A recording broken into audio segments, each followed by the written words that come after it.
The number of babies born to unmarried mothers has overtaken the number born to married mums for the first time since records began in 1845. There were 320,000 births to women who were not married or in a civil partnership when they gave birth. That's compared to 304,000 live births to mothers who were. Now, this follows the long-term trend of declining marriage rates and increasing numbers of cohabiting couples even, seen in recent decades. I'm joined by Sara, Davison, a divorce coach, and the Conservative commentator, Reverend Calvin Robinson, again in the studio. Sara, what's going on here? What's the significance of these numbers?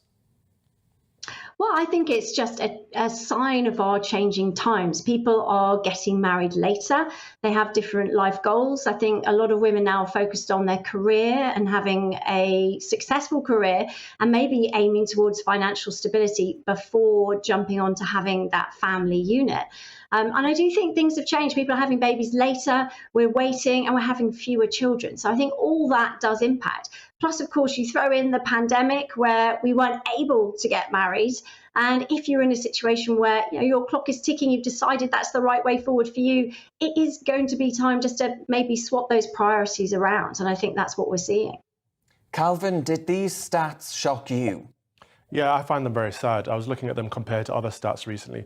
We had over 200,000 abortions last year. Compare that to just over 300,000 children being born in a married family. The family is dying out. This is sad. The numbers are catching up with each other. We're ending as many families as we're creating.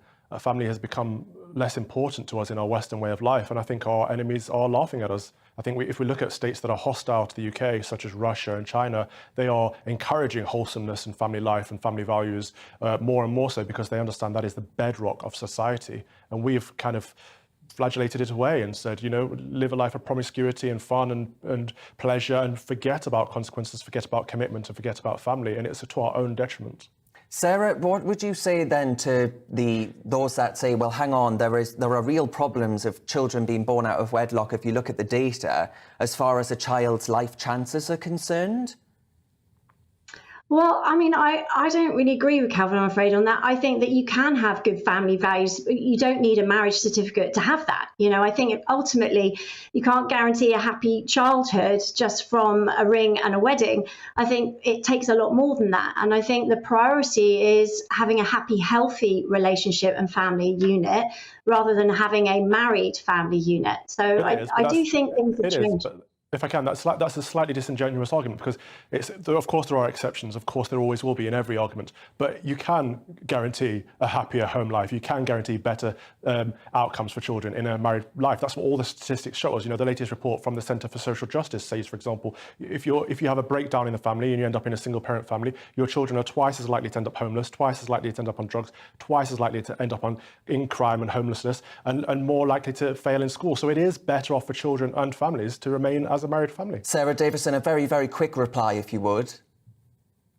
Well, I mean, there are, of course, examples of that, but I strongly believe that you can still, even as a single parent, I'm a single parent myself, and I think there's definitely things you can do. And that's what I spend my life doing, is helping people take back their power and show their kids how to take back control and have a happy, confident future, even without that. Sometimes these situations are out of our control. OK, we'll leave it there. Sara Davison, though, the divorce coach, I thank you very much for your time.